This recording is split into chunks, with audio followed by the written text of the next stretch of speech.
All right, ladies and gentlemen, welcome. We will go ahead and get started this evening. We do have a couple of council members that are out of town, out of state, out of country. So we are down by 2 this evening, but we're going to go ahead and get started this evening. The clerk will call the roll. Mayor Brian Mock. Here. Mayor Pro Tem Jimmy First. Late. Councilmember John Mesa. Councilmember Leslie Robson. Here. Councilmember Paul Stovall. Councilmember Elmer Veith. Present. All right, and I'll need somebody to approve the agenda. Motion to approve the agenda as presented by staff. Second. A motion and a second to approve the agenda. All in favor? That is unanimous. Move down to announcements and presentations this evening. We have the City of Chamblee Sustainability Roadmap presentation. Good evening, Mayor and Council. I'm Blake Dodd. You know me. I was a management analyst here at the city. Trey Egbert with McKinstry will be presenting this tonight. So. All right. Well, yes, good evening, Mayor and Council. It truly is a privilege to be with y'all all here this evening. We're really excited. I mean, the City of Chamblee is such a phenomenal community, and to be a small part of this journey that y'all are on and have already started in sustainability is truly been a privilege for us. So my name is Trent Egbert. I am the director of our Southeast region. A number of y'all have worked with one of my colleagues, Alyssa Walker, who's at home on maternity leave, taking care of her new son. And there's just been a variety of team members across McKinstry that have really put their hands on this roadmap. And it's, again, a privilege to kind of represent us here today and really take this time as a work session to talk through what we've kind of come up with for an initial pass at this roadmap, to give you guys time to digest it and come back with any changes before hopefully adopting it, and really showcasing the efforts that you're already doing in the community, but then really showing that tangible, active plan to move things and advance it forward. So feel free to interrupt me, stop me throughout if you have questions. I've got a good number of slides here to kind of step through, because I wanted to be thorough and give you guys the information to really see kind of the nuance of this, because I'll talk about it a little bit. That's really part of kind of our vision, our core values of this, is just to have a lot of humility and how these things change, and we want to position y'all effectively, not just lock this in for the next 10, 20, 30 years, right? So if you'll kind of look to the screen, right, we really, this was our marching orders right from the get-go, right? And this was in the initial proposal, and really want to highlight the top 2 bolded items. Is that first, we just wanted to establish clear and achievable goals, right? It doesn't take a lot. You can turn on the news and look for sustainability goals established by communities, and a lot of them are kind of backtracking now because maybe they're a little overly ambitious. And so really that was one of the guidelines from the very start, is that we wanted to make it very tangible, very actionable, and very achievable. And then also just create a roadmap and a timeline to do this over time, right? And to do it within the city's own operations, not have to, do a lot of outside partnerships, but really kind of walk by example. Councilman First, I saw the video that you guys just posted recently, and just talking about how, hey, the city wants to represent what we're, kind of encouraging the community to do as well. And so really, the only other thing I'd say on this slide is that our scope, sustainability, encompasses a lot of things. You talked about it in the video.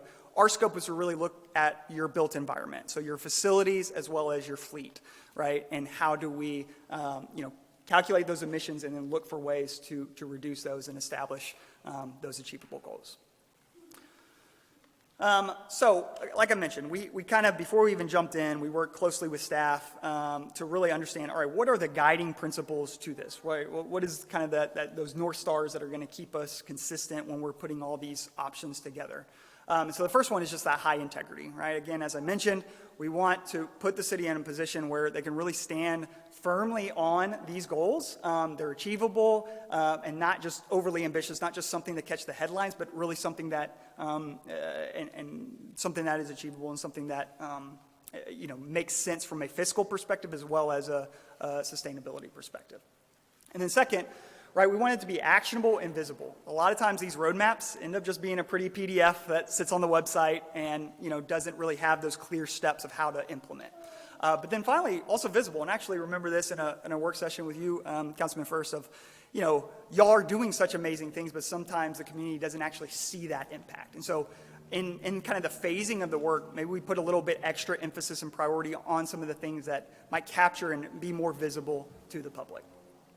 Next is to be fiscally responsible, right? And not just to think through, all right, let's go maximize our emissions reduction, but let's do this in a way that considers that total life cycle cost, the return that a lot of these opportunities have, and honestly kind of try to structure this in a way where maybe you avoid debt and some of the extra costs that obviously is associated with that. Finally, we want to be realistic, use proven technologies, right? There's a lot out there in this space that you can go pursue, but again, wanted to make it very achievable and reasonable for them.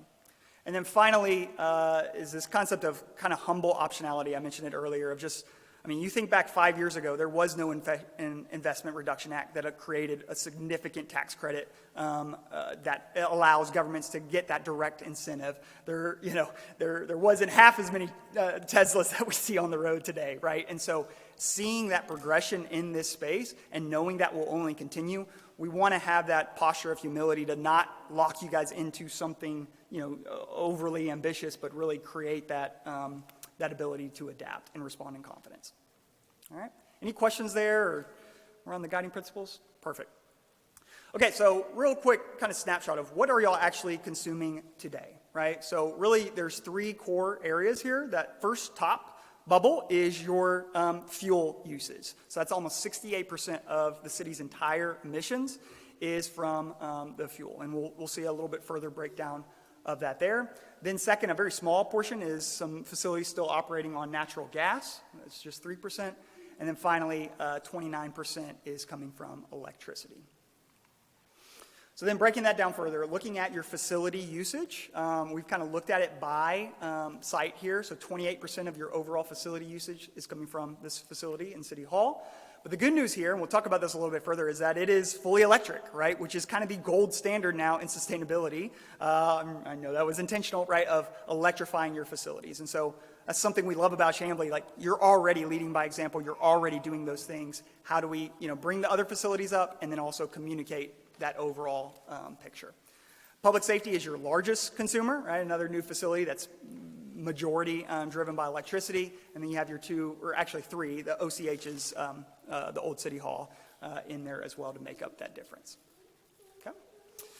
Then from a fleet perspective, the vast majority of your fuel usage is coming from the police force, right? And so that's 73% of that fossil fuel use. All right, so kind of understanding the groundwork, how do we make progress, right? And that's really was our task of how do we think through a roadmap, a way of pursuing certain scopes of work that would reduce that overall footprint and lead by example, right? And so I've kind of got just kind of the concepts here of what we're proposing. Then I'll look at the financial impact of that, both the cost to implement as well as the financial return that those scopes could produce. And then finally, we'll close with, right, if you pursue this roadmap, what are those achievable goals that you can go and establish for your community?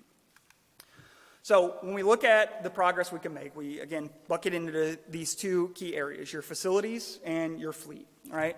And then within each of those, we're looking at 3 core components. First is efficiency, and this is really the gold standard in where you start.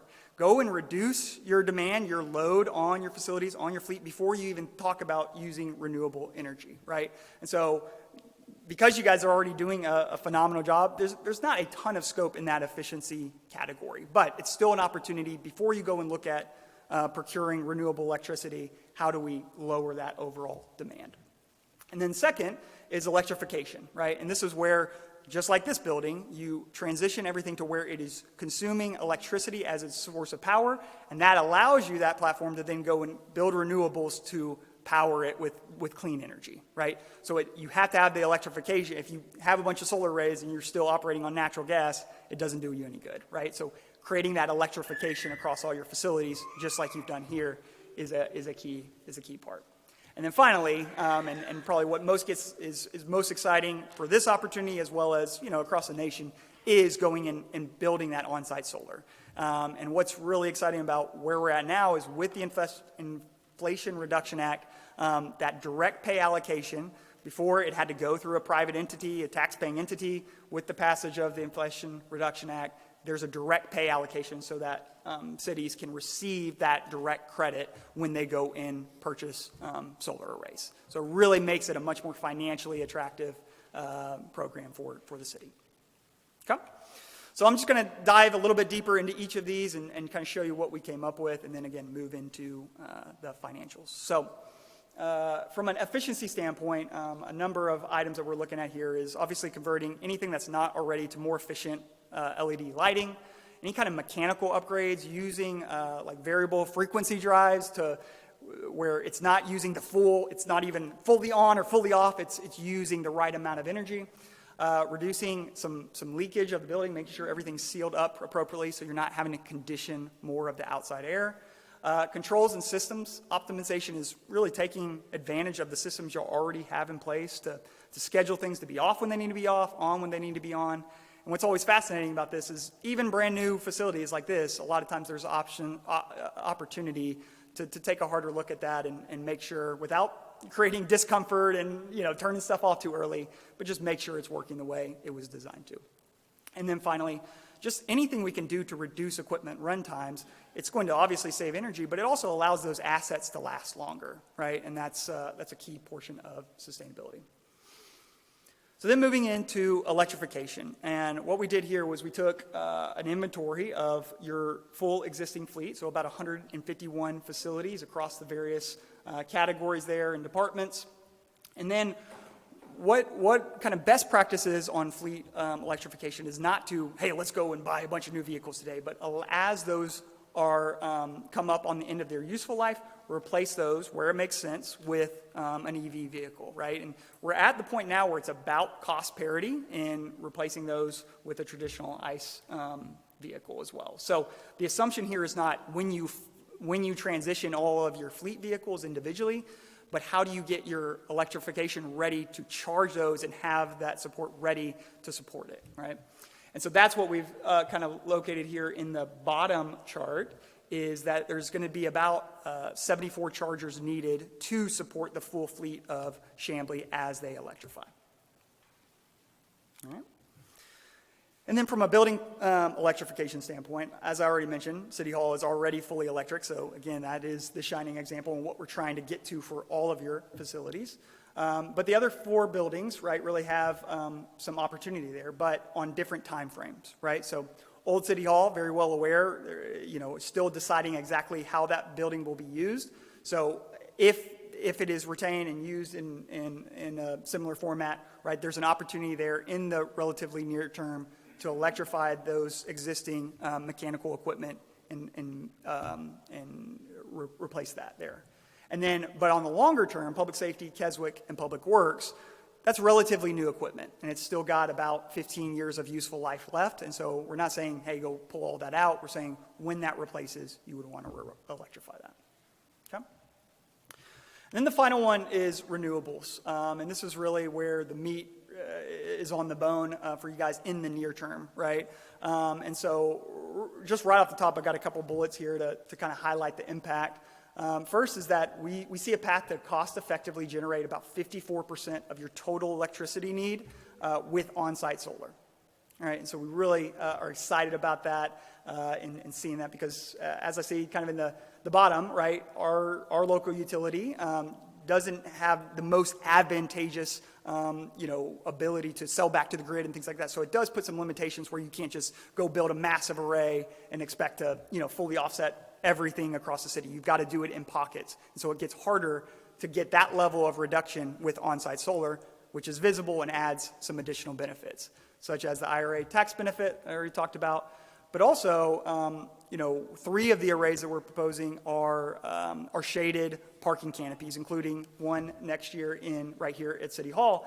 And what we love about that, I think I have a picture in the next slide, is it's just the added amenity of shaded parking, right? It sounds simple, but once you get used to it, we get a lot of great feedback on that. And then the last thing I would just say is kind of all in what we're looking at with solar is that across through 2028, it would be an opportunity for about a $6 million total investment in renewables, but that would create an expected return of about $8 million over the useful life of that asset, right? So really, it wasn't long ago we were in Georgia, it was hard to see that kind of positive return, but thanks to that tax credit, thanks to, some of the incentives from the utility, we're able to see a better financial cash flow there. Okay. So how would we kind of recommend phasing out this on-site renewable generation? So first, what we're saying is 2025 next year, right, going with City Hall and Public Works. And what that would do is take over about 21% of your overall electric generation and position that to renewables. And then in 2026, the following year, we have Public Safety in Keswick, which would get kind of that other big chunk to get you up to 51% of your overall. And then the final small pieces is Old City Hall in 28 that gets you another 3% bump to that 54% number by 2028. So really excited about that. And then we see, obviously, the future potential at Dresden Park. We've got a couple of those scoped in there that could happen when that park goes online. Okay. This is what I mentioned, just the solar carport example, right? And not only is it shaded parking, but you can see that look of professionally engineered, it's crisp, it's clean, it shows the progressive innovation and technology, right alongside this beautiful facility. So from a carbon reduction, when you pull all three of those things together, right? Efficiency, electrification, and then renewables, this is kind of your overall carbon CO2 emissions reduction, right? And so we're starting at that baseline of where you're at today, and we're seeing over through 2029 about a 35% reduction.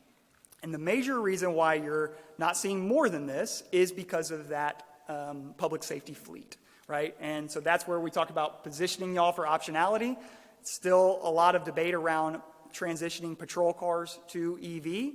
And so those numbers are not reflected in there. And given that that's 63% of your entire usage, that's why you can make up pretty much the entire difference from keeping y'all from a net zero type goal. Okay?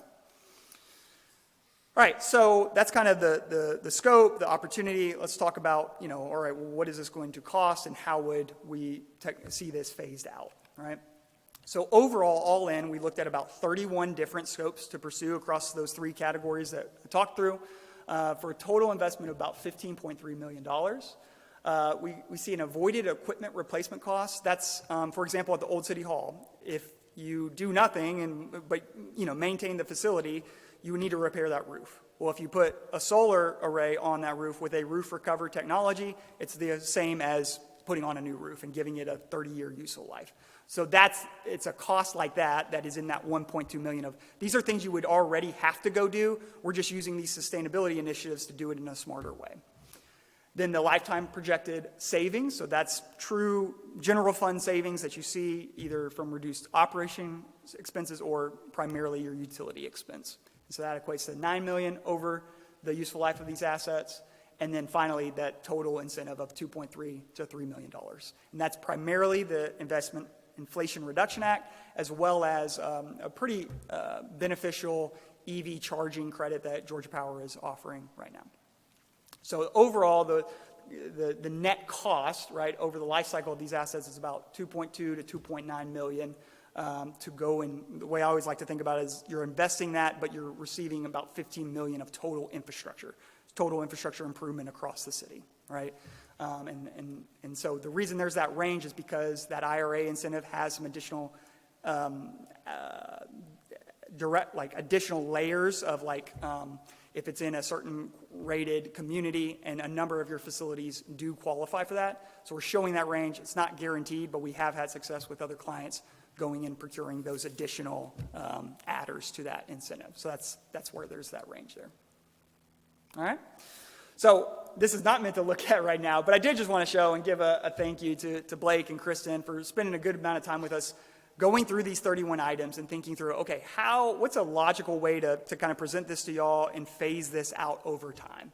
And so this is just looking at, each individual item, what year would it go in, how much does it cost, how much does it save, and some visuals to kind of help understand, what that payback opportunity is. And then this is just looking at, okay, what does that phasing result in from an annual basis, right? So the blue column is looking at your expected investment by year, And then the green column is looking at the total return of those investments over the life of those assets. It's not the savings in that year, but it's if you go and do the solar array at City Hall next year, you would see those savings over the next 25 years. Okay? So you can see this year by year. It equates to about a $2.1 million average investment through 2029. And then there's a small drop-off or a little bit of investment in 2030. And then we have a big gap there because 2040 is the electrification of those 3 facilities that the equipment is not ready to be replaced until then. Okay. So that phase 1 project, $2 million investment, but it has a lifetime projected savings of $2.1 million, and then that incentive of $500,000 to $600,000 that gets you to a positive cash flow, net savings of $600,000 to $700,000. And we're looking at these scopes down here, the solar arrays, building automation, visualizing and getting a better handle around all the costs and utility costs and expenses, and let's track how these emissions are being reduced, and then sealing up some building envelope and installing the first round of chargers for the fleet conversions. All right, so with all that said, you've kind of got the big picture, the scope that we pursued, and kind of the fiscal realities. So when we pull all that together, we're kind of proposing some draft goals for y'all is in 4 key areas. First is to reduce your total carbon emissions by 30% by 2030. Second is to establish a complete fleet charging infrastructure. So again, not transitioning all your vehicles, but getting the infrastructure in place to have that transition by 2030, and also to have all non-patrol vehicles transition by that time. Second or third is to generate 50% of your total electricity with on-site renewables by 2028. And again, it's intentional in pushing that one to take advantage of the Inflation Reduction Act. I don't think I'm going to say that right the entire night.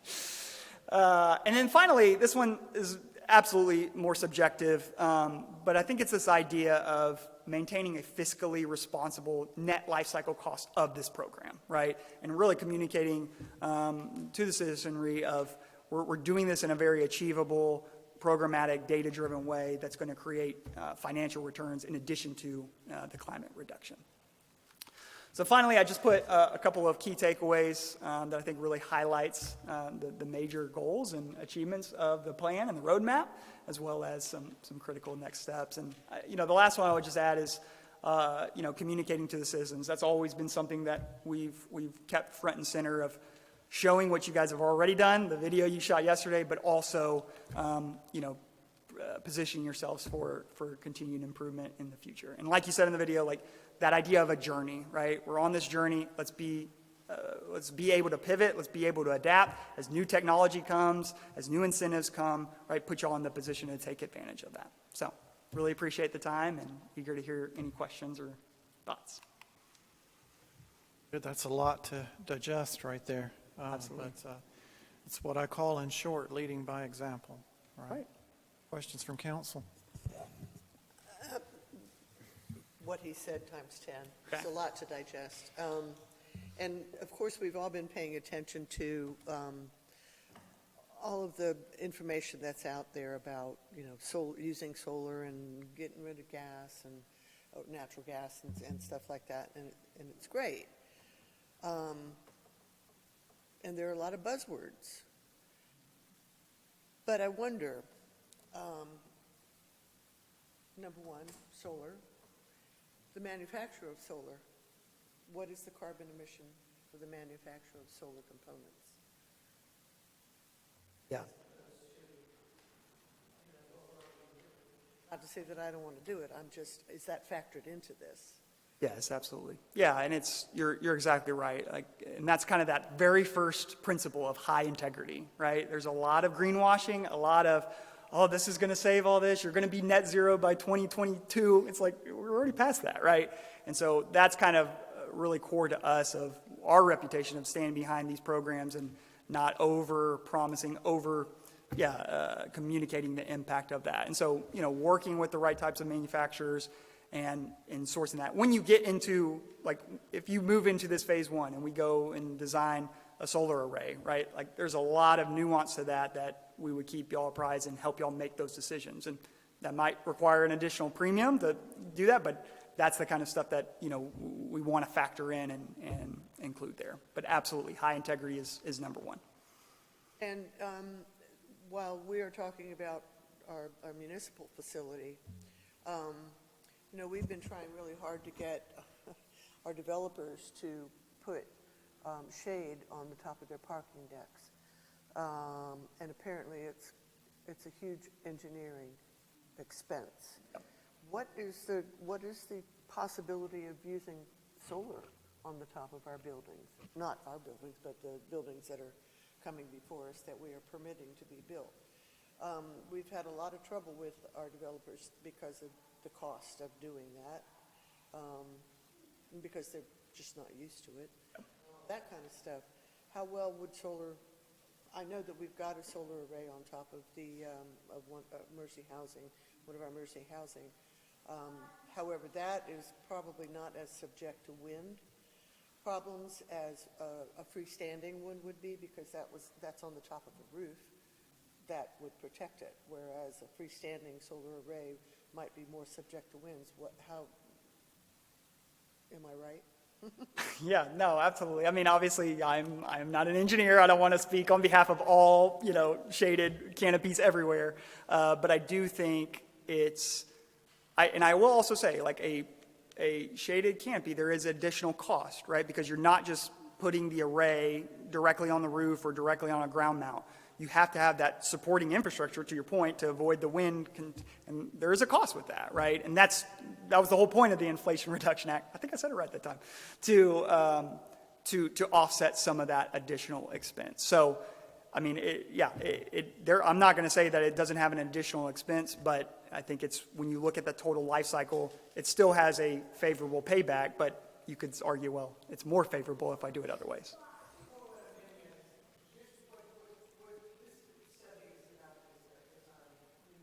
Yes. Yeah. Yeah.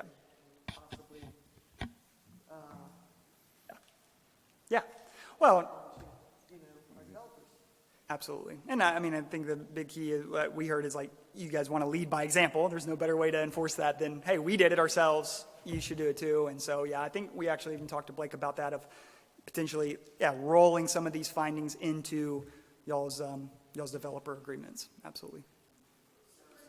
Talking about here, really, because this is a lot to digest. Yep.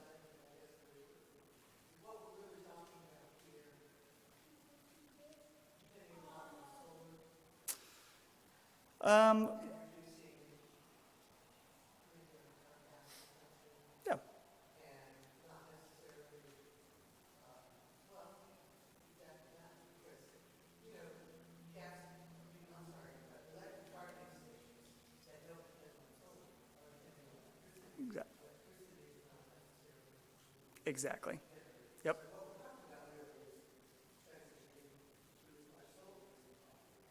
Yeah. I would even argue that a regular combustion engine, it's not efficient. And when you start doing electric cars and the electricity is actually generated through gas or through coal, whatever it may be, that's more efficient than what we have in a carbon car, a car that runs on gas today. So even if it's still dirty energy, it's still cleaner than what we have today. And I mean, the beauty of this is, yes, a lot of times you get into it for the sustainability, but then it is, I mean, it's less maintenance, right? It's less, there's other costs, there's even, the perception and economic development, right? Like, there's all these kind of second order consequences a lot of times we see with these programs that, again, if it's a journey and it's not, we're going to try to figure this all out in this one project, but kind of feel out what does the community, what responds well, and kind of capture some of those benefits. I mean, a lot of the things that we talk with a lot of clients is like just pure operational excellence. There's a morale improvement that comes when everything's working the way it works, and you don't have people uncomfortable because the air is not working. Just the little things that do add up for some more intangible benefits as well. In an electric fleet, the maintenance piece, I can speak towards it because I have an electric car. Yeah. You rotate the tires once a year. There's no oil change. There's no gas. It's clean as can be. Of course, I don't have a car now, So I went even further in the carbon in place, but those are the things that we don't capture in here. Sure. The oil changes, like how many are we not going to have to do? We don't have to dispose of oil anymore. Those costs will actually capture and get a return on investment on that as well. Exactly. There's no magic. 100%.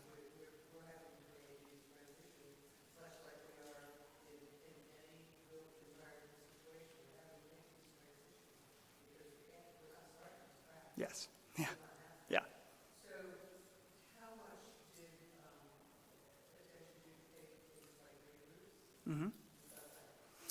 Yeah, I mean, given that, I mean, we really only had, 5 facilities, right? Like, it's not like you'll have a massive square footprint, right? And so I don't think green roofs it is something we've done before and we've looked at, but nothing, I mean, clearly it wasn't part of the proposal. Yep. Yep. But that's where, again, that optionality of like, we get it, this is to be changed, right? I hope that stays, this is not meant to be we're going to achieve net zero by 2030 or all else. Like, we want to have some humility with this but still take those steps to be leaders and to the community and to other municipalities. Thank you. I do have a few questions. Yeah. When you were looking at facilities, did you look at the new building that's been purchased for Public Works that we've not moved into yet? Is that included in this and reflected in here or not? So we bought the building next door to our existing Public The Works. annex? Yeah. Yes. That's Okay. where one of the arrays, I think, yes. So just for clarification on that, they were in the middle of their study when we were still under contract, so they didn't get enough time to go back and reevaluate the Got it. facility.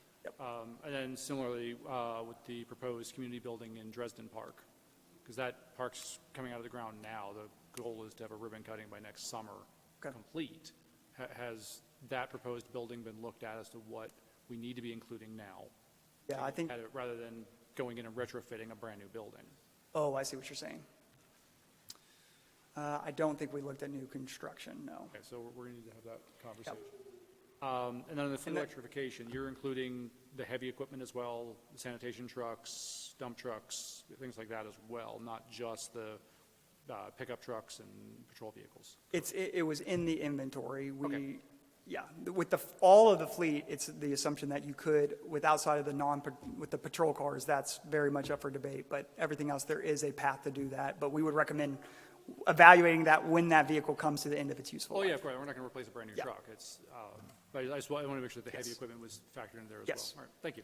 So, and I'll just add too, and thank Trent for all of his hard work and all of his team's hard work. It's been really great to work with them. One of the things that we've kind of stressed throughout this process is resiliency and being realistic about what we can accomplish, knowing that net zero is maybe not necessarily on the table right now, but what are those small things that we can chip away at, knowing that we're going to have to make an investment in it. We talked about some other things that aren't necessarily in this presentation, such as commissioning of buildings and other things that probably retroactively we might need to go back and look at and include as kind of further consulting on facilities in general once we kind of get an idea of how we want certain things to operate. And then we've also kind of talked to McKinstry about some ongoing partnership with them as we look at certain developer contracts, as we do the UDO update, that sort of thing, kind of getting their counsel and advice through that process as well. I just want to say thank you for the hard work as well. I'll echo everybody else's statements. Blake, thank you so much for your hard work as well. And I will say I've challenged the Planning and Development Department when we do our UDO redo next year to make it as green as possible, because that's where we're really going to put the rubber to the road with our developers. But have that balancing act where we don't push anybody out, but we still get as much as we can out of the UDO. Yep. All right, thank you. Good stuff. Thank you. Appreciate it. Absolutely. Yeah. Appreciate y'all. I think I had it. Yeah, you got it. You clicked through them. Thank you. All right, with that, we will move into our public hearings for this evening. We have 2 public hearings. First, I'll read the rules of order for public hearing zoning matters. The hearing shall be presided over by the mayor. After calling the hearing to order, the mayor shall call and request the parcels of property which are the subject to the zoning proposal to be identified and read. Following such identification and reading, the development director's recommendation shall be presented. The mayor and city council shall cause the director's written recommendation to be made part of the record. Proponents of each proposed zoning decision shall then be allowed a total of 10 minutes for presentation of data, evidence, and opinion concerning the zoning decision. If all 10 minutes are not used, the proponent's remaining time may be reserved for rebuttal. Opponents of each proposed zoning decision shall then be allowed a total of 10 minutes for presentation of data, evidence, and opinion concerning each zoning decision. The presentation times may not be reduced, but may be extended by majority vote, provided they are expanded equally for proponents and opponents. Anyone wishing to speak shall come to the microphone, give their name and address to the city clerk. Do not speak unless you have the microphone and have been recognized. And I always like to remind people that this is your time to talk to us. We can't answer questions. We can't give feedback. However, these items do come up later on in the agenda, and council may have questions at that time. So we'll move right into the first public hearing this evening, and that is for 1909 Chancery Lane. This is a stream buffer variance. Mayor and Council, John Maxmuck, Director of Planning and Development, and as the Mayor mentioned, these are both variance cases, both stream buffer cases, and for the benefit of the public, these come before City Council for approval because we are varying or breaking away from the Unified Development Ordinance under very specific conditions that are spelled out. In this case, spelled out under Section 310-19 of the UDO. For members of the public, if you see a blue sign like this out in a yard, this means that it's some sort of variance, not necessarily a stream buffer variance, but a variance that comes before City Council for approval. It doesn't go before any other boards, and they're not handled administratively. So the first case here, 1909 Chancery Lane, single-family residential property is located within the 25-foot state and 50-foot undisturbed and 75-foot no impervious stream buffer setbacks. It's the facts of the case. And the applicant is requesting a stream buffer variance in order to install a sunroom in the street side yard. Of the 256 square feet of added impervious surface, 49 square feet would encroach into the 75-foot impervious buffer, and 207 square feet would encroach into the 50-foot undisturbed buffer. Staff is recommending approval with conditions. So I want to go into the presentation that you have, PowerPoint presentation. You have here the site location. At the corner of Chancery and Gainsborough.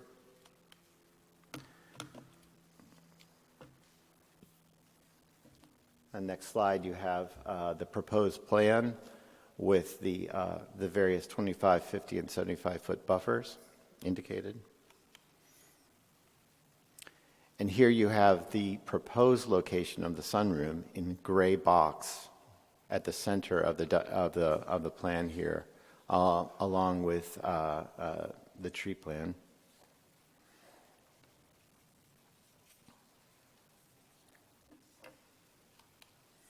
And then here you have the elevation plan view of the proposed sunroom.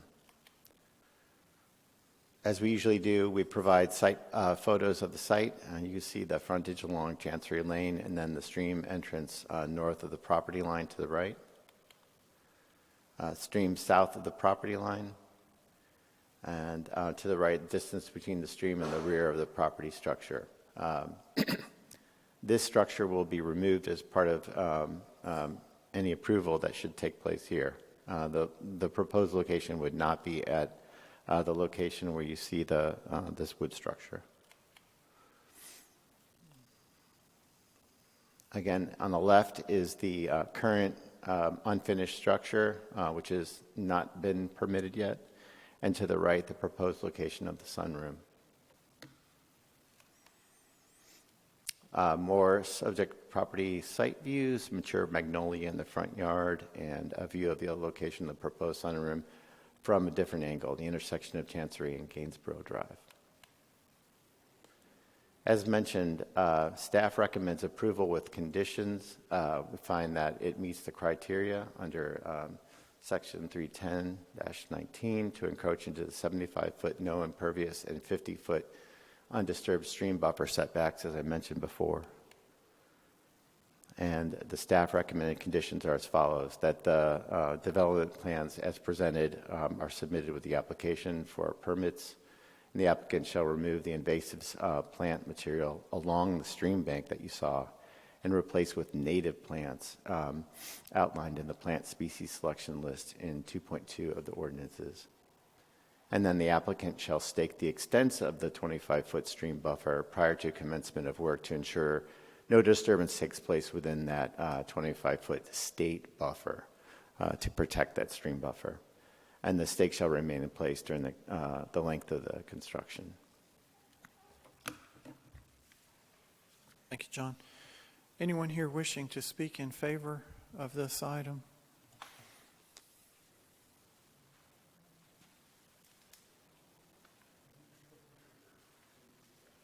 You were voluntold. So, my name is John Renfola, and my address is 1909 Chancery Lane. We really are just seeking an additional room for our child here to have a place that's well to play. We sought a design that was as unobtrusive as possible and would preserve as much of the tree structure and the kind of aesthetic of the house as we could. You know, we really feel that we've been mindful of all of those things and really would appreciate, of course, being able to make that addition. Thank you. Anyone else here wishing to speak in favor? Anyone wishing to speak in opposition? All right, seeing none, we'll move down to the next item, which is 3443 Keswick Court. The basics of this property, this application, is the property is located within the 25-foot state, 50-foot undisturbed, and 75-foot no impervious surface stream buffer setbacks. The applicant is requesting a variance for the encroachment into the 50 and 75-foot stream buffer setbacks for a rear yard improvement that includes construction of a sunken patio, artificial turf installation, 10-foot wall, retaining wall, paver steps, and stepping stones. To improve stormwater management for these items, the applicant also proposes to install a 50-gallon flow well and associated French drains. It is important to note that the project has been completed without a permit and is largely completed without a permit and is subject to code enforcement violation currently. The applicant is requesting stream buffer variance to allow the work to remain on the site. Before I go into the presentation, I want to go over the details of the site. I think it's important. A project description and detail. The applicant has encroached into this 50 and 75-foot stream buffer setbacks for the installation of a 192 square foot sunken patio, and we'll see that in a moment, a 404 square foot artificial turf area, and 195 linear feet of modular block retaining wall with aluminum railing and maximum height of 10 feet. There will also be 50 square feet of paver steps and 76 square feet of 2x2 stepping stones. And then, as I mentioned, the applicant proposes to bury a 50-gallon flow well and 62 linear feet of modified French drains for stormwater management, given the topography at the site from high to low. Plants are being proposed, including 10 3-gallon shrubs with 25 within the 25-foot stream buffer. And then overall, the project has increased the impervious surface of the site in both the 50 and the 75-foot stream buffer, specifically from 0 to 685 square feet, and has also caused 26 square feet of disturbance in the 50-foot undisturbed stream buffer. The applicant is requesting a stream buffer variance in order to allow the unpermitted work to remain in place and allow them to complete the installation of the flow well and the French drains with a permit. So at this time, I'd like to go through and show you the visuals in the presentation.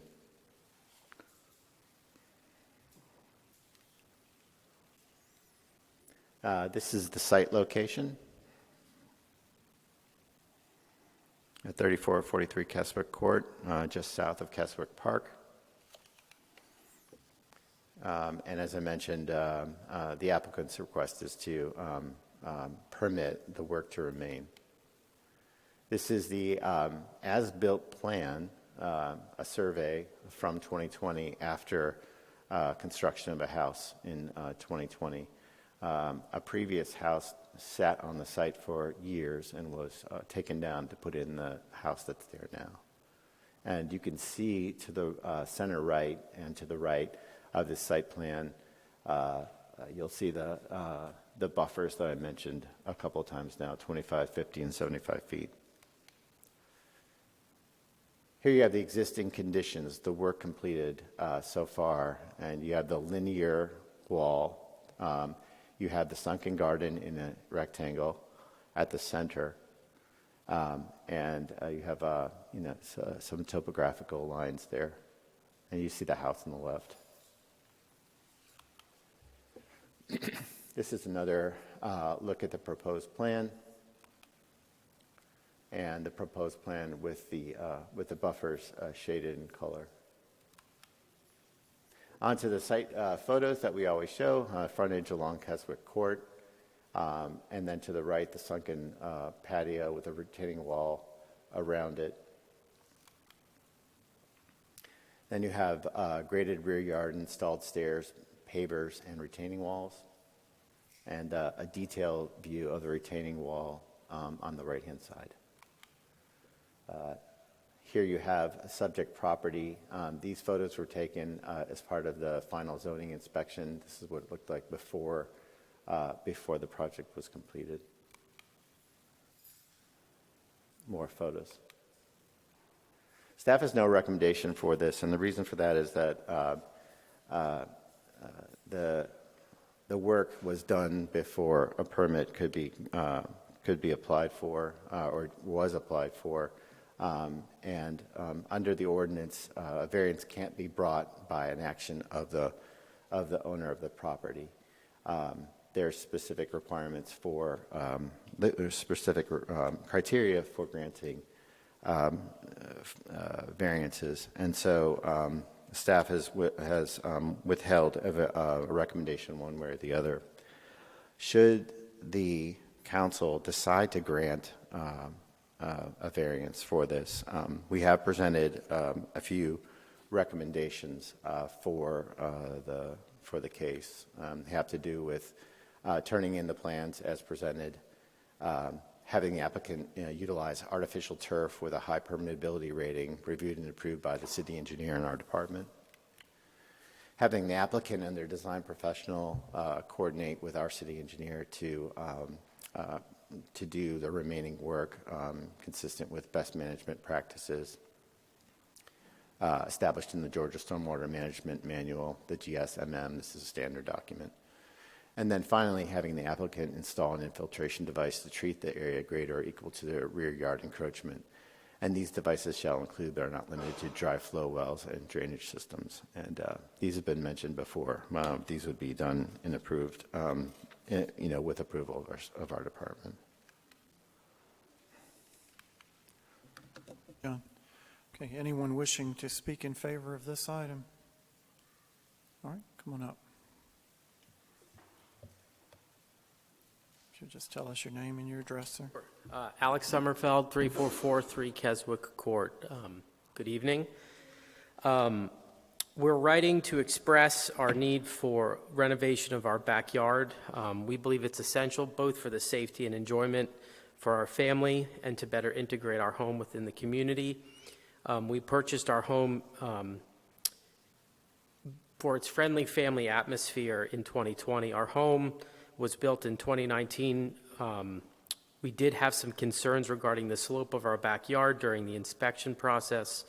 The builder reassured us that erosion would be manageable with proper ground cover, but unfortunately that has not been the case. Those pictures that you saw in 2020, there had been a massive amount of erosion in our backyard.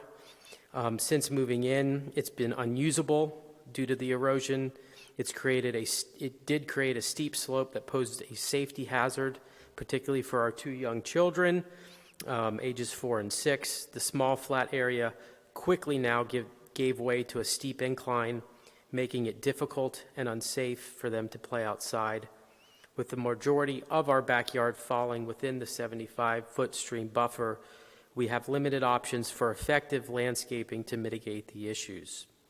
Despite our efforts to implement trees and ground cover, erosion continued to be a significant problem.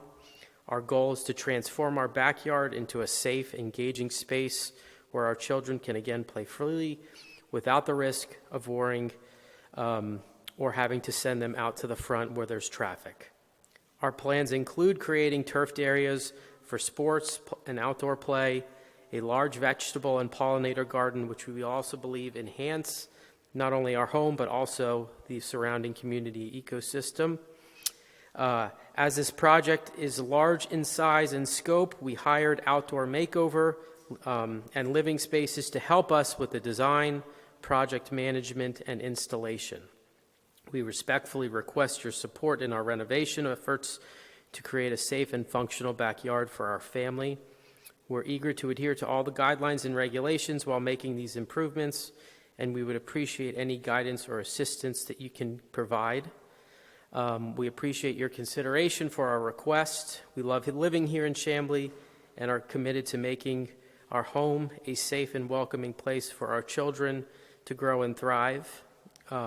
We also have gone around to the entire neighborhood and cul-de-sac to get permission from all our neighbors, and I think that should be attached in the information you guys have received. Anyone else here wishing to speak in favor of this item?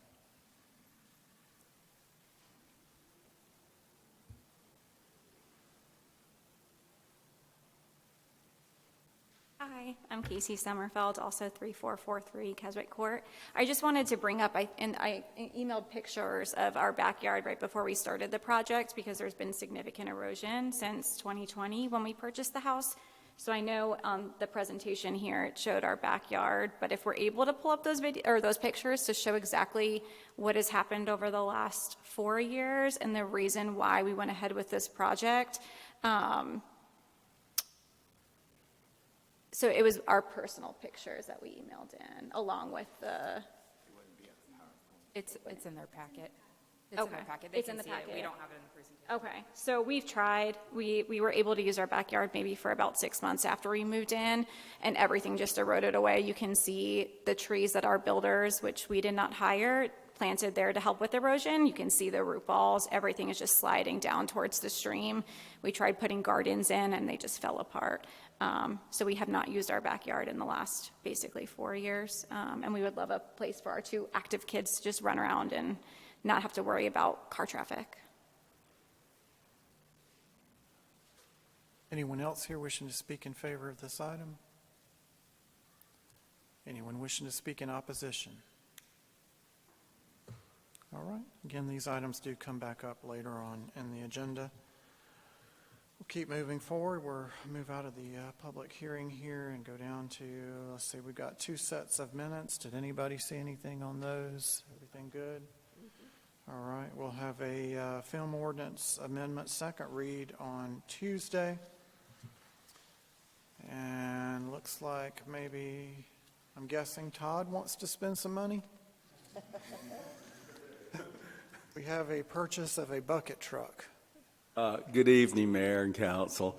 I'm requesting that City Council consider and approve the lease purchase of a new bucket truck in the amount of $192,099. Let me give you the background on why we need a new bucket truck. The city's current bucket truck, a 2006 Ford F-450 with an Altec AT235 lift, has become unreliable and unsafe. Purchased used over 7 years ago, it now has 140,000 miles, and it's cost the city about $28,000 in maintenance, with repair costs increasing yearly. Twice hydraulic failures have left employees stranded in the air, and most recently a failing ABS control module has led us to realize that and conclude after talking to repair companies that it's really not worth repairing. Software program for this type of truck is obsolete and it cannot be repaired with any sort of warranty of the work. A bucket truck is essential to our Public Works Department, especially for grounds and green space with the routine pruning and maintenance of trees. There's a significant need for deferred maintenance of trees within the right-of-way that we've been working on consistently over the past year, and we're trying to really maintain our right-of-ways to keep them safe and clear for the public. And using outside tree companies is extremely costly. Renting a bucket truck runs about $4,900 a month. That's about $60,000 a year. And so we decided to reach out, do our research on bucket trucks. We reached out to 3 vendors. We reached out to Alltech, the manufacturer of our current truck, Cherokee Truck, and Fouts Brothers Smyrna Truck about a new bucket truck. We looked at a van first. They demoed it. We tried it out. It did not work out. It was not as safe as we need it to be for our employees. Both Alltech and Cherokee Truck did not respond as far as providing quotes. Fouts Brothers did, and so they were proposing purchasing a Ford F-550 4x4 diesel chassis with a VersaLift SST-40 aerial lift. This new truck will include outriggers for added stability. The unit we're proposing a lease purchase with later early purchase at some point based off budgets. Currently, we can afford a lease purchase on an annual basis. The lease purchase is for 7-year term at maximum 5.92% interest rate. However, that's their maximum rate. Once we fill out the application for the lease purchase, that would most likely go down significantly. With that, the maximum annual cost for the lease purchase would be $32,964.56, which we can absorb in our current budget. That's it. Any questions? Questions from council? Yeah, what's the cost of the purchase of the extended warranty? I mean, what is the life of this? So we're looking at a 7-year. This was a used vehicle. It has over 140,000 miles on it now. It will take us a long time to get up to 140,000 miles on a bucket truck. Okay. With our city. I mean, we're only 7 square miles. So it's the most cost-effective. Correct. Is this considered an urgent purchase, or, I mean, why would this not be in the budget? I mean, The one that we discussions. have now is failing. I mean, we could It- continue to, We don't use the one now because of safety concerns. We Right. actually rent. right. Purchase, all right. What's the wait time? Do we know? I know a lot of these vehicles this day and age, you I have the representative from Cherokee Truck here. I think it's almost immediately you can turn around. Yes, sir. okay. Alan, come on up here. Come on up, can't hear you. Say, We got dozens of people watching at home that need to hear yeah, this. you need to hear you. Thank you for having us. I'm with Fouts Brothers Smyrna Truck. We've been in business since the 50s. This truck has been manufactured in Milledgeville, where our current manufacturing facility is. And the life of this truck, which you have said, is about 15 to 20 years. And you can actually remount the bucket and the utility bed on our new chassis when that time comes. So that's one thing Todd had asked us for. The warranty on this is 1.5 years on the bucket and bed. The Ford F-550 comes with its own warranty, which you can do at any Ford outlet, which is 36,000 miles. And then we extend that with no charge. We have our own field service techs and that sort of thing. So Okay, all right. So, but delivery time is almost immediate. the delivery time's almost immediate. We have to, the outriggers would be about a week, 2 weeks. So these units are sitting at our facility now. Okay. Is there an electric version? No, not yet. There is an electric I knew the PTO answer. version. I knew what the answer was. But I yeah, knew. it's coming. So, Todd, if I heard you correctly, that we asked for 3 quotes and we only got 1 back? Yes. Do you feel that there's more work to be done on that, or that's the best deal we're going I to get? think we've done our research thoroughly on this, and we did look at the electric version of a bucket van. It was not stable enough, in our opinion, for the work that we do. I was tongue-in-cheek with the electric. I Hey, don't think I we're there yet. I was impressed with it when I saw it at one of the shows, but when we tried it, our staff just did not feel comfortable in it. There's a fine difference between not pedestrian vehicles, but use in non-commercial aspects, which I totally understand. So, Okay. Any other questions? All right. Okay, thank you. Todd. All right, we have the comp plan update adoption. That's a big old book you got there. You're not going to read that whole and thing emphasis tonight, on the old, too, which I'll get to. Very timely. Mayor and council, I'm pleased to be here tonight to present the workshop presentation for the 2024 Comprehensive Plan Update. I want to tell you a little bit about this plan update, but I want to start by reminding everybody why we do this. The comprehensive plan is an excellent guide to the future of a community. It's also packed with lots of great information. So if you're new to the community, or even if you're not new to the community, I urge everybody to read your comprehensive plan. It's a better way to understand your community. The state of Georgia is committed to local planning, and I just want to remind everybody the reason why we do this kind of legally is the Georgia Planning Act, which has been around for a long time. And the Georgia Planning Act is a foundation for community and regional planning in our state. And the state has taken it to other steps and has provided this as an incentive for qualified local government status, which is important for obtaining funds such as the GEPA and the One Georgia Authority grants and other things. So it's not only a good thing to do to guide the community and to provide transparency, but it's also tied in with what the state is doing legally and where it's had a foundation for many years. I want to tell you a little bit about this plan. This is the 2024 plan update. We have reached the finish line of a long process here. When I presented this to you at the very beginning, I couldn't imagine getting to the end, but we're here on time and on budget, and very pleased with the work of our consulting team. Here, representing the consulting team tonight is Jonathan Demercy. Also want to point out Ed Cadell of Sycamore Consulting. John Tooley couldn't be here. He's our project manager. And they did a great job, and I would recommend them. More importantly, though, I want to call out specifically the steering committee members. We had steering committee members from the public and from staff. I want to thank my colleagues who served on this.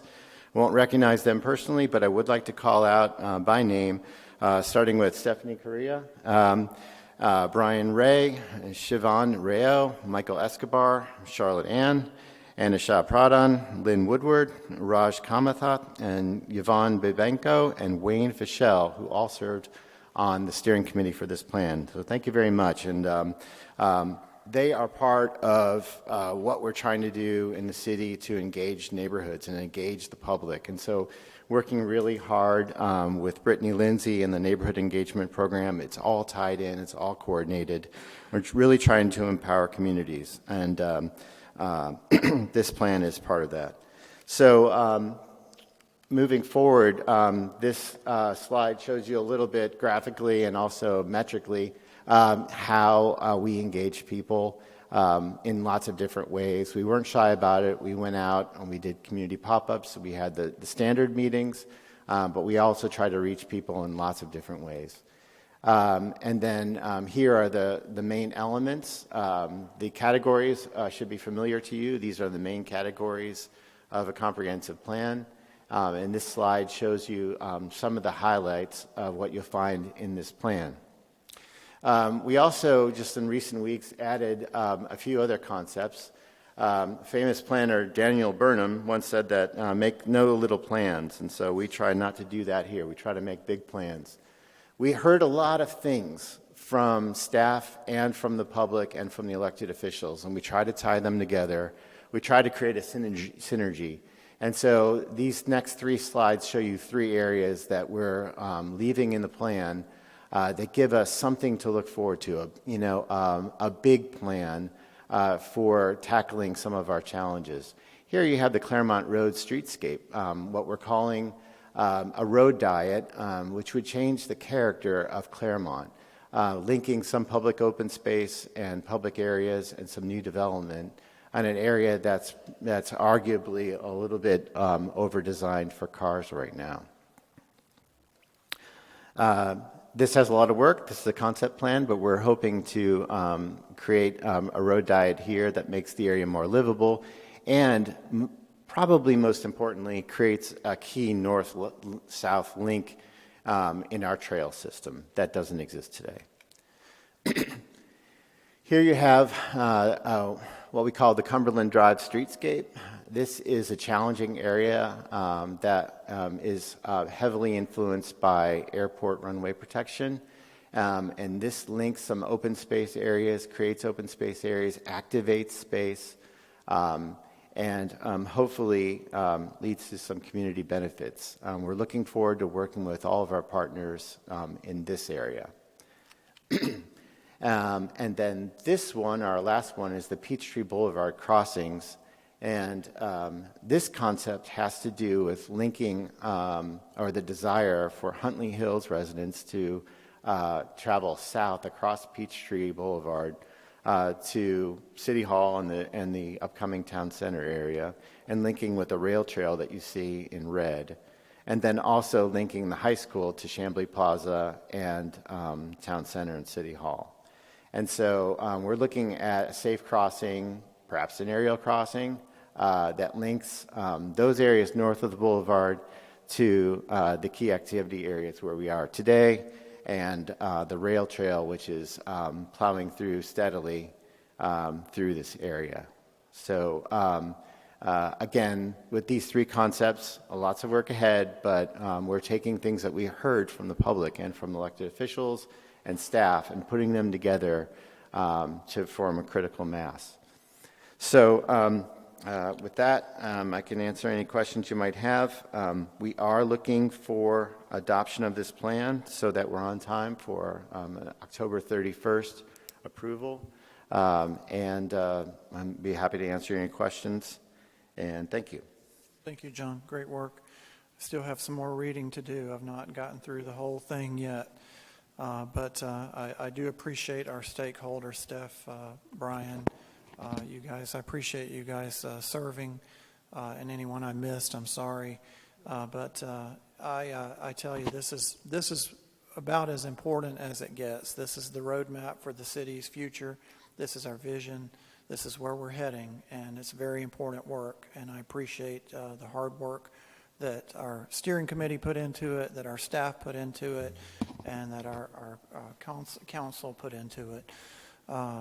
So any questions, comments from council on this? You had me at road diet.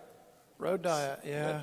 We always hear that word, road diet. We get excited when we hear that. For as long as I've been involved in the city's government, we have looked upon Peachtree Boulevard and Claremont Road, more Peachtree Boulevard, of course, as a huge divisive corridor in our community, and I feel that this helps to address and meld the 2 sides, because it's really an incredibly dangerous street, and it's daunting for anybody to think about walking across it, except for those people that like to take their lives in their hands when they jaywalk.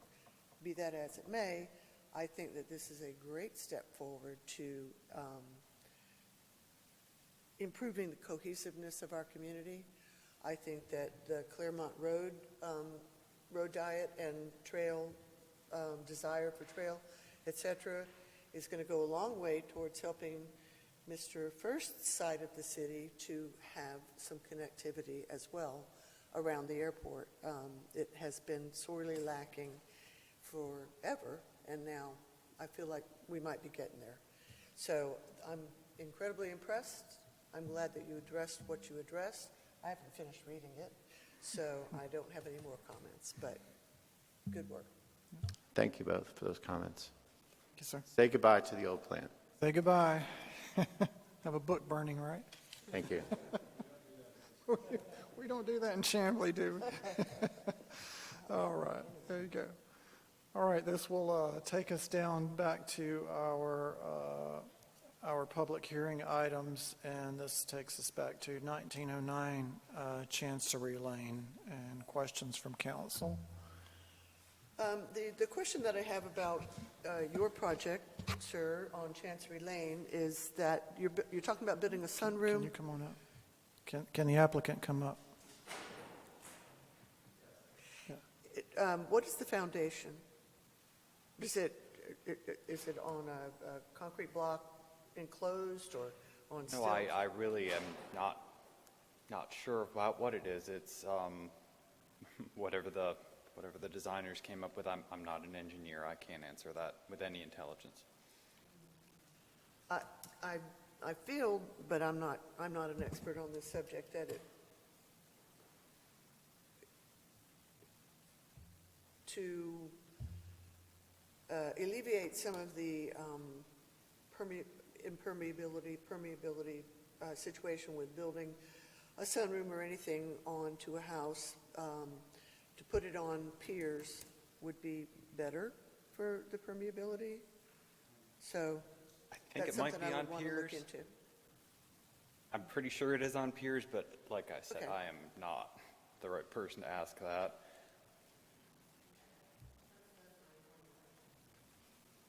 John, question for you. What is the hardship that we're trying to solve for with this project? Well, this one, I would say that we're solving for the shape of the lot and the configuration of the house that's in there now. Is that we asked the question: is there some other place that the sunroom could be? And that there really isn't a logical way to put the sunroom into the front yard, because you wouldn't have flow to the rest of the house. And also, back to the previous comment or question, I don't believe that there are piers. We don't see piers from the elevation plans, but I don't think that there are piers. If there are piers, they're covered by the structure around it, because the elevation plans show. It's not like a solid concrete block foundation. There's still the ability of water to flow through, or? No, I don't think there's ability to. I think it's covered with siding. But you mentioned what we saw is not, is that already down?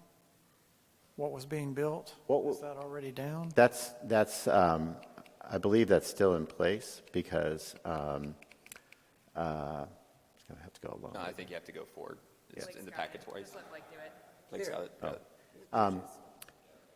What's in the wood that you see there is still in place because we're on hold until the council decides on what's happening, unless some work has taken place since these photos were taken.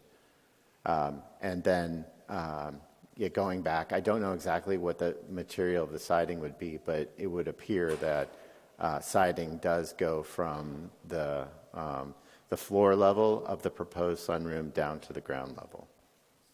So then I have a question for you. Would it not be better here we are trying to protect our stream buffer, although rain is not going to hit the ground underneath it.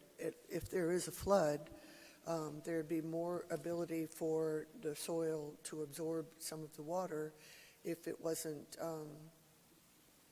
eliminated from flowing underneath this porch. So would it not be a better idea for the permeability of the soil to build this on concrete piers, and maybe you can put the siding, but make it sure that it's a breakaway kind of siding that will allow water to flow through? I would agree with you. That was the point of what I was asking. I know that the Gainsborough has been an incredibly difficult subdivision to deal with for many, many years because of where it was built in the floodplain, and then because of new regulations constantly coming from the federal government, et cetera, et cetera. But the regulations are not punitive. They really are to right some wrongs that over the time that we have ignored, not us, our ancestors, have ignored the importance of our waterways and our clean water, et cetera, that they've come up with these efforts to mitigate pollution, essentially.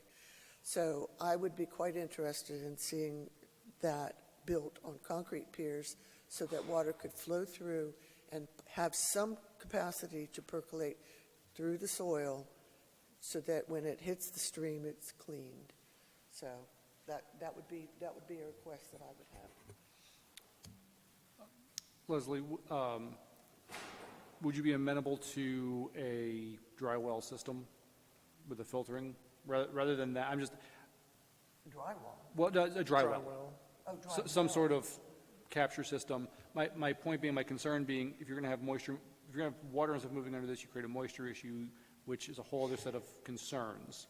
I'd much rather see that foundation area dried in and secured, putting in a method to take care of the water coming off that additional roof, and potentially, if there is a backup of the stream, to capture some of that before it gets to the house. That's something that might work If for there's you. a backup to the stream, would dry wells, flow wells work? They'll at least catch it. I mean, you're digging a hole. I mean, we do this on a large scale with stormwater systems. Yeah. So we this do. is, you know, a neighbor, this is a backyard. It's not proven to be as effective as it sounds like, but you know what? Let's look into it. Okay. I'm willing to look into it.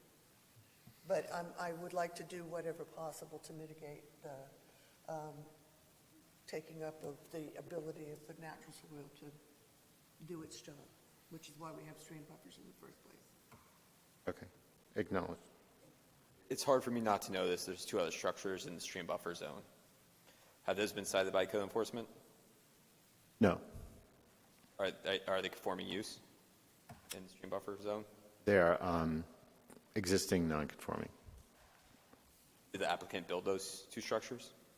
Don't know if the applicant built them or a previous owner. The applicant answer? The two structures that are currently in the stream buffer zone, were those existing, or did you build those yourself? The house has been there for a long time. I'm asking the question. Okay. Well, I mean, yes, but they're underneath, I think that there is a provision of the code that allows to build things under a certain number of square feet, and those are underneath, I think, how many is it? 250, maybe? And those are small structures built from kits, and like I said, they're accessory structures, which I believe are permitted according to the code. Certainly code enforcement has been to my house and had every opportunity to cite if they so desired and found something, but this has been with code enforcement and city planning for several months, and I find it would be really unfair to haul me up here and want to cite me for that. I'm not citing you for anything. Well, I'm or asking the question. suggesting that I ought to be. Am I? I would seem you are. But you're inferring something that I'm Well, you're implying. sort of implicating if I'd been cited, so the natural I had a- question is, Out of curiosity, if they are within the square But, footage no, that you are saying they are, then there's nothing to worry about, is there? no, there's not, but I do feel a little bit cross-examined about this. Did that answer your question? It did. Okay. All right, thank you. Any other questions? All right, good. All right. Okay, that will take us down then to 3443 Keswick Court. And questions from council on this item. This is the backyard renovation. So John, same question. What is the hardship that we're solving for here? Well, staff doesn't find a hardship, so that's the reason why, large reason why we don't provide a recommendation. How far is that drop off from the retaining wall that was put up? I believe 10-foot maximum. 10-foot retaining wall. So, question for the applicants at this particular juncture. So you're saying this is for safety purposes, that you had to build this out, but there was no drop-off there previously at 10-foot drop-off. Now there is. I would say that that's more of a safety concern than having erosion in your yard or a play place, and you do live in a cul-de-sac, so I do understand that you're saying this for safety purposes. There's not a lot of traffic on that cul-de-sac, so help me reconcile safety on that. As far as the car traffic goes, we do play in the cul-de-sac a lot, but there is a lot of thorough traffic. FedEx trucks, Amazon trucks, very fast trucks. We've asked and tried petitioning before for speed bumps, which I know Hilden Circle has done as well, because there are a lot of kids in both neighborhoods. If you look at the initial pictures of our backyard, it's a little triangle of land, and then it was a sharp drop-off. You can see how low the fence line is. Over the last 4 years, that little triangle has progressively gotten smaller and smaller to the point where we can't let our kids run outside or they're going to fall down a 10-foot cliff. The retaining wall is 10 feet high because that's how steep the drop-off was. So where that fence line was the bottom of our property. So you can imagine if a 10-foot wall is needed to make that wall or the grass even, how steep that was for us. And that was going up pretty close to where the porch is. So we had to extend that out. So for safety issues, we also had to do some drainage stuff because we were getting erosion from all the water flow from that, where our foundation footings were exposed as well. And we didn't build the house, we bought it from a builder. So no dirt was excavated at all to put that 10-foot retaining wall in? Our company's here, so I will leave that to them. Want to come on up?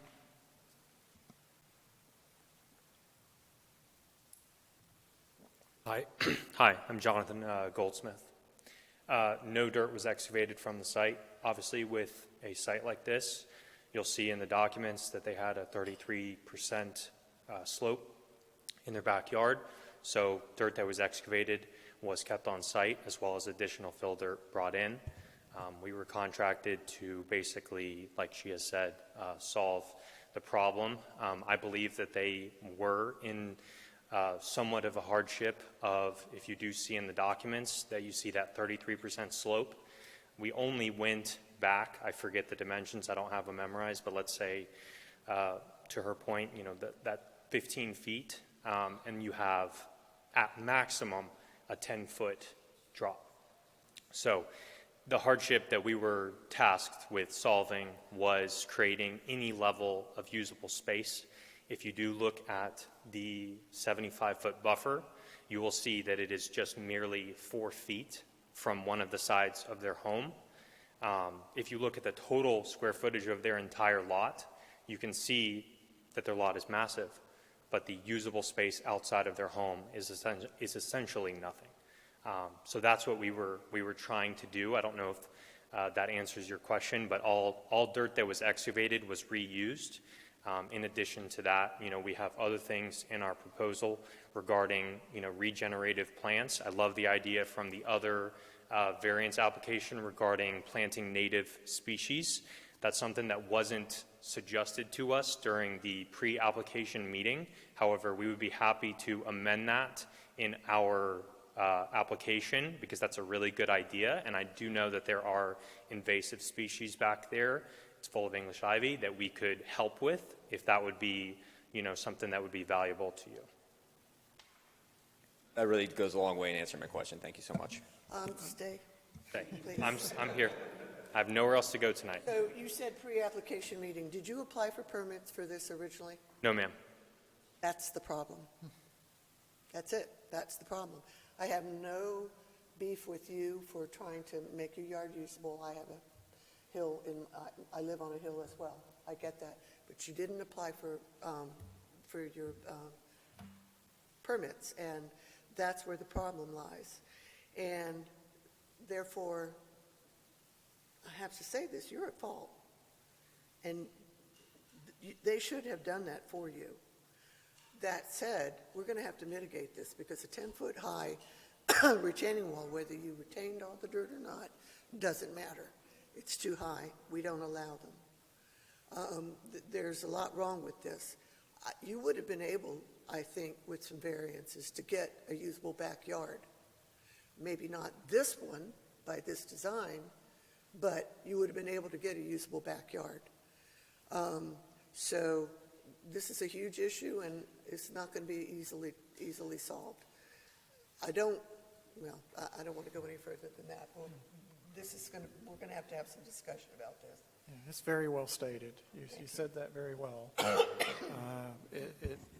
It's trying to build something that is usable for your family is not an issue.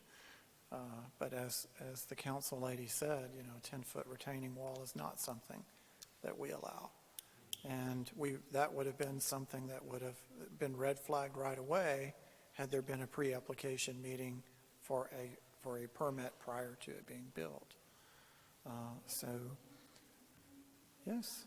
Our next door neighbor has a pool that was permitted, and they have a retaining wall that is just as high, if not higher, than ours. And I agree with the permitting. We weren't aware we didn't have a permit. That's why we hired a company to do everything for us.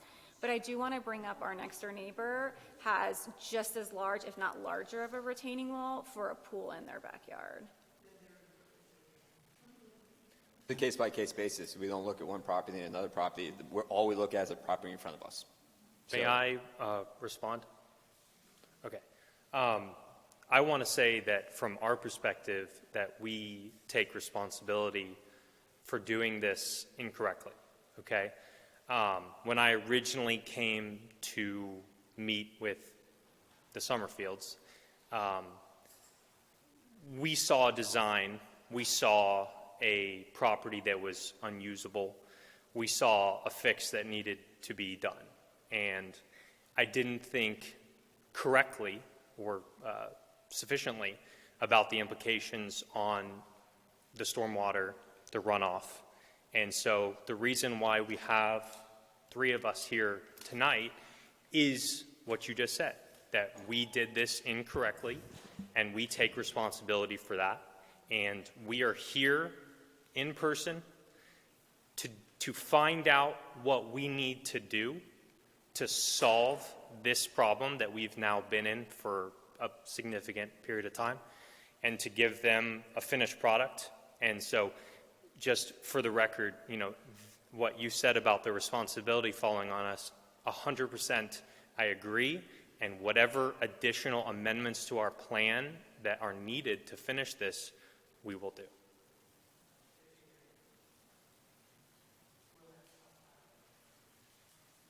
Things. Okay, go ahead. First off, I see your company signs all over the metro area. I drive over to Decatur and Tucker and stuff quite a bit. Is this your first project in Chamblee? No.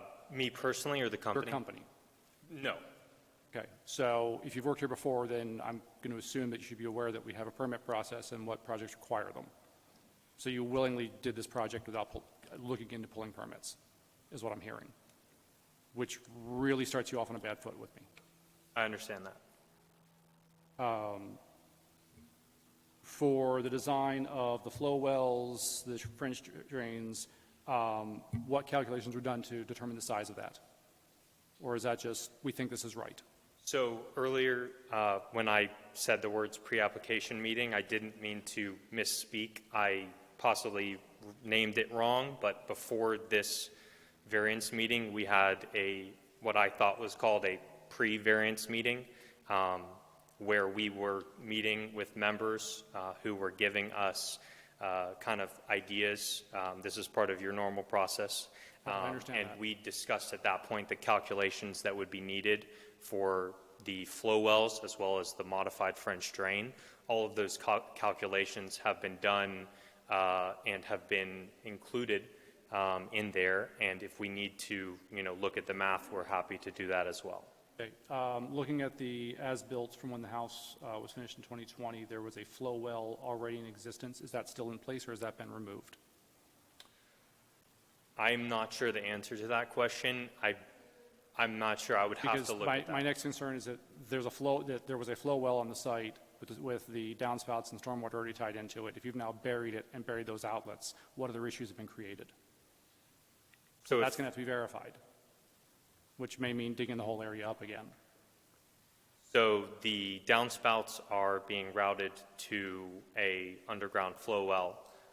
What I'm saying is the existing as-built drawing shows an existing flow well. So what's happened to all of that infrastructure to make sure that's not going to cause you additional problems? From the downspouts, I'm not, Whatever was hooked to them, to wherever they were letting out. What I'm saying is the as-built site plan shows that there was a flow well built into the property. You haven't done anything with it, so I'm assuming it's still there. So in order to make sure that it doesn't cause problems down the road for these folks, what's going to be, you're going to have to figure out how to remedy that. okay, understood. Now, for the property owners, and having been through large renovation projects and the joy of warranty with builders, if you were having this much erosion at 6 months, why were you not all over them? So you bought this house and you said within 6 months you were having erosion issues. I'm kind of curious why you weren't after your builder at that point to remedy the problem, and why we're just coming to this now. I have emails from us to the builder expressing our concern about erosion. They came and looked at it and said that we didn't have pine straw down, and that's why we were having erosion issues. But we do have emails between us and the builder before we even contacted any renovation company for our backyard. It feels like this problem got a lot further down the road than it should have before other actions were taken. I would like to say that we're trying to work with them in this process. You're sitting in front of two physicians who are extremely busy, working 60-plus hours a week with 2 kids. We're not in the backyard every single second. We have emails. We did our best effort. We're not happy that we're in this position. Trust me. We do not want to make this a long legal process. We want to move forward. And I don't want a lot of red tape. We want to move forward, please. Okay? Yeah, we could have not been here if you got permits in the first place. So it's just. But we were not made aware of we that. hired We a have a full-service contract company. that Whoa, says. whoa, whoa, calm down, take a guys. breath, Calm take a down. breath. We have a contract that states that the project would not be started without permitting. We hired a full-service company because we're 2 doctors. We have no clue what we're doing when it comes to renovations. So in our eyes, we did everything right. We hired a huge, well-known company, and we thought they were going to handle everything. We weren't aware until right before the project got shut down in April that we didn't have permits. And so maybe that's our fault for not double checking, I don't know, but we've been in this situation since April, trying to solve it and trying to fix it. Our backyard is completely unusable. Our side yard is a mud pit. You know, it's frustrating, for sure. Please don't take offense, because it is not my intention to say that you have done something wrong. It is on your builder. I do what you do for a living, by the way. I know when I'm supposed to get permits. And it is on you. And you put them in a really horrible situation. It's terrible. And I understand you are contrite. I get that. This is going to be a hard one, very hard one for you, especially. You guys, in my opinion, he didn't do his job. Not you. He didn't do his job. I don't mean to make you feel bad, but, you know, I've been there. It's not comfortable. However, as is, I'm not trying to look for fault. I'm trying to figure out